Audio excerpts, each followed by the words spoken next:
সুপ্রভাত বন্ধুরা, সবাই কেমন আছো? রাধা গোবিন্দের কৃপায় আশা করি ভালোই আছো। চলে আসলাম তোমাদের সামনে আবারও নতুন একটা ভিডিও নিয়ে। হ্যাপি লাইফ টুম্পার ঘরেতে তোমাদের সবাইকে স্বাগত।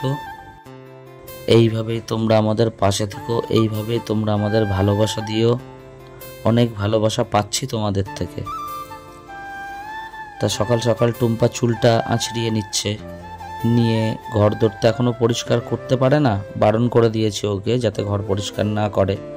আর এই যে আমাদের রাধা গোবিন্দকে প্রণাম করে নিচ্ছে টুম্পা। তা ওকে বারণ করলেও শোনে না।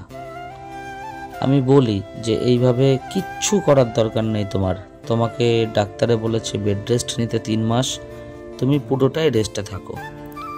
তা সত্ত্বেও টুকটাক এটা ওটা কাজ তো করতেই থাকে। মাও বারণ করে যে না টুম্পা করিস না, আর আমরা যথাসাধ্যই চেষ্টা করি ওকে ভালো রাখার। তা তোমরা যেভাবে সাপোর্ট করছো এটা সত্যিই আমার কাছে অনেক বড় পাওয়া। শুধু আমার কাছে বলবো না, আমাদের পুরো পরিবারের কাছে, আমার কাছে, টুম্পার কাছে অনেক বড় পাওয়া।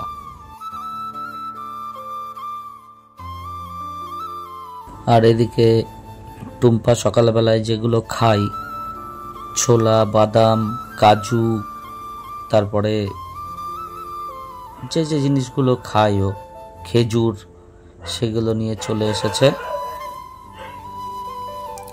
আর সকালবেলায় যে ওষুধটা রয়েছে ওর, সেই ওষুধটা যথারীতি আগে খেয়ে নিচ্ছে। এটা খালি পেটে খেতে হয়। তারপরে তো প্রচুর ওষুধ রয়েছে, সকালে রয়েছে, দুপুরে রয়েছে, রাত্রিবেলায় রয়েছে। তা সেই ওষুধগুলো খেয়ে নিচ্ছে। আর এগুলো তো খেতেই হবে, তাই না? এত বড় অপারেশন হয়েছে ওর। শরীর আগের থেকে অনেকটাই ভালো আছে টুম্পার, এটাতে আমরা সবাই খুব খুশি আছি, খুব ভালো আছি। আমাদের মতো মানুষদের এইভাবেই চলতে হবে, এইভাবেই থাকতে হবে। এই সীমিত ইনকামের মধ্যে এইভাবেই আমাদের আনন্দে দিন কাটাতে হবে। তবে হ্যাঁ, সত্যি কথাই আমরা আগের থেকে অনেকই ভালো আছি। তোমাদের আশীর্বাদে, তোমাদের ভালোবাসায় টুম্পাকে সুস্থ করে নিয়ে আসতে পেরেছি। এটা আমার কাছে অনেক বড় একটা পাওয়া। সত্যিই এখন আমার মনটা অনেক শান্ত আছে। আর এটা প্রথম থেকেই বলে এসেছি যে তোমাদের আশীর্বাদ ছাড়া বা তোমাদের ভালোবাসা ছাড়া এটা সম্ভব হতো না।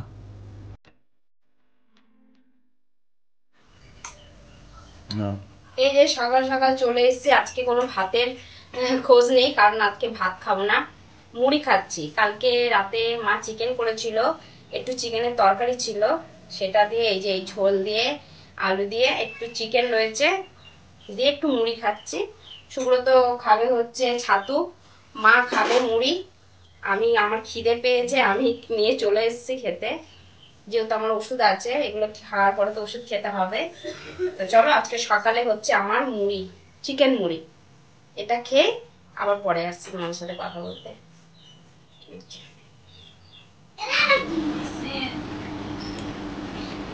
এখন চা খাওয়া হচ্ছে। এখন বাজে হচ্ছে 12:30।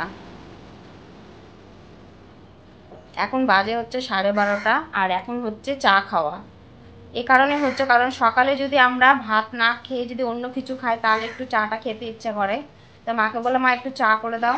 এই যে চা করে দিয়েছে, আমাকে করে দিয়েছে আর সুব্রতকে করে দিয়েছে। তাই আমরা দুজন এখন চা খাবো। ও কি বলে, কি বিস্কুট খেয়েছে?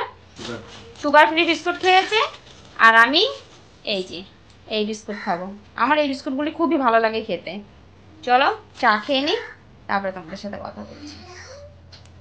গোলু বলছে আমাকে দেখাও, আমাকে দেখাও, আর ও আইসক্রিম খাচ্ছে। কে কিনে দিয়েছে আইসক্রিম? তো মা, পাপা কিনে দেয়নি? এই যে ওর মা চার্জে দিয়ে ফোন ঘাটছে। গুবলু বলছে। চলো পরে কথা বলছি। আবার চলে আসলাম দুপুরের খাওয়ার নিয়ে। অনেকক্ষণ ভিডিও করা হয়নি, সেই সকালেই করা হয়েছে। তারপরে ভাবলাম চলো একটু ভাত খাবো। প্রত্যেকদিন তো আমি ভাতের ভিডিও দেখাই, আর তোমাদের সাথে না শেয়ার করলে একদম ভালো লাগে না। সুব্রত শরীরটা খুব একটা ভালো না, তা আমি বললাম ভাত খাবে, ও বললো না খাবো না। বসে বসে রিমি রূপা দিদি ভাইয়ের ভিডিও দেখছে, খুবই ভালো লাগছে, আমরা দুজনাই দেখছিলাম। তা ও এই যে ওই দেখো হাতে ফোন, ওর ওই যে ভিডিও দেখছে। তা রিমিকে দেখে খুব ভালো লাগছে, রিমি খুব সুন্দর সুন্দর কথা বলছে, আমার শুনে খুব ভালো লাগছে। তা তা ও আর আমি দেখছিলাম, তাই আমি ভাবলাম আমার টাইম হয়ে যাচ্ছে, যেহেতু ওষুধ খেতে হবে, এই জন্য আমি ভাত খেতে চলে আসলাম। আমি কি দিয়ে খাচ্ছি সেটা একবার চলো দেখিয়ে দিচ্ছি। আমি খাচ্ছি হচ্ছে পেঁপে ভাজা করেছিল, ভাতটা মেখে নিয়েছি দেখো, পেঁপে ভাজা দিয়ে শসা দিয়ে আর বেগুন আলু আর ইলিশ মাছ দিয়ে ঝোল হয়েছে। তাই ও ওটা পরে দেখিয়ে দেবে, আমি এখন খেতে বসে পড়লাম, তোমাদের সাথে আবার পরে কথা বলবো, ঠিক আছে? আজকের দুপুরের রান্না ভাত, পেঁপে ভাজা, আর হয়েছে এই ইলিশ মাছের ঝোল।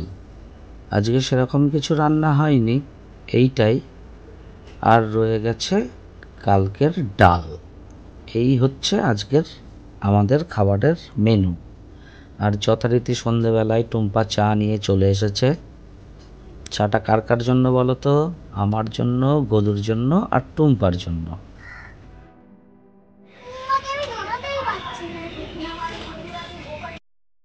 আর ওই দেখো গোলু বলছে যে মোমবাতি আমি জ্বালাতে পারছি না। যথারীতি শঙ্করীয় মোমবাতি জ্বালানো আরম্ভ করে দিয়েছে। কেন বলো তো? টুম্পা তো পারবে না এবার মোমবাতি জ্বালাতে, কেননা ও নিচু হতে পারছে না। আর এই দেখো লাইট জ্বললে কি সুন্দর লাগে না দেখতে, সেটা বাড়ি যেরকমই হোক না কেন, তাই না বলো? খুব সুন্দর লাগে দেখতে। আর দেখে শঙ্করী মোমবাতিগুলো বসিয়ে দিয়েছে, এখনো জ্বালানো আরম্ভ করেনি, এই জ্বালানো আরম্ভ করছে এবার। আর এই দেখো আমাদের এই ছোট্ট জায়গাটা আলোতে পুরো ভরিয়ে রেখেছে, কি সুন্দর লাগছে না দেখতে।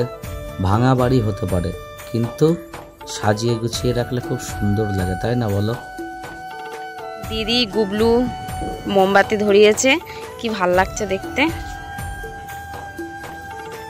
এই যে কি সুন্দর লাগছে দেখতে, সিঁড়িটা কি দারুণ লাগছে দেখতে। এই যে দিদি আবার এদিকেও দিয়ে দিয়েছে, দারুণ লাগছে দেখতে।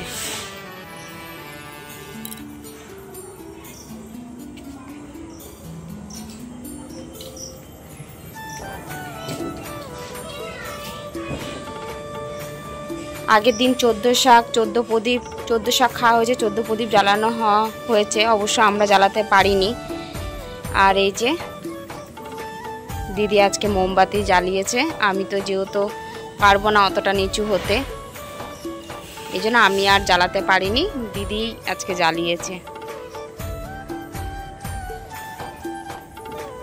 খুব সুন্দর লাগছে।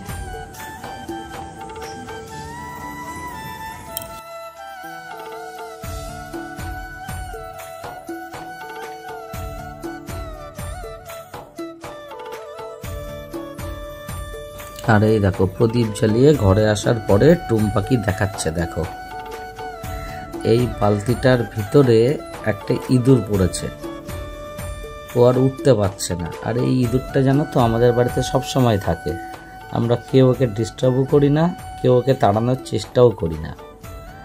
আর যেহেতু বালতির মধ্যে রয়েছে ওই জন্য আজকে তোমাদেরকে দেখাতে পারলাম, নচেত তো দেখাতে পারি না, কেননা এত দৌড় মারে এদিক ওদিক, মানে কি বলবো। আর সত্যি আমি ইঁদুর কোনো দিন মারি না, কেননা আমি জানি ইঁদুর মানে আমাদের গণেশ ঠাকুরের বাহন। আর যথারীতি টুম্পা রাতের খাবার নিয়ে চলে এসেছে। আর একটা সত্যি কথাই, মায়েরাই বোঝে একমাত্র সন্তানের মনের কথা। টুম্পা বলেওনি মাকে যে লুচি খাবো, কিন্তু রাত্রিবেলায় দেখো মা লুচি নিয়ে হাজির। তা ভিডিওটা আর বেশি বড় করলাম না, আজকের মতো ভিডিওটা এখানেই শেষ করছি। তোমরা সবাই ভালো থেকো, সুস্থ থেকো, গুড নাইট। আর যারা যারা এখনও চ্যানেলটা সাবস্ক্রাইব করোনি তারা প্লিজ চ্যানেলটা সাবস্ক্রাইব করে দিও, শেয়ার করে দিও, লাইক করে দিও, কমেন্ট করো।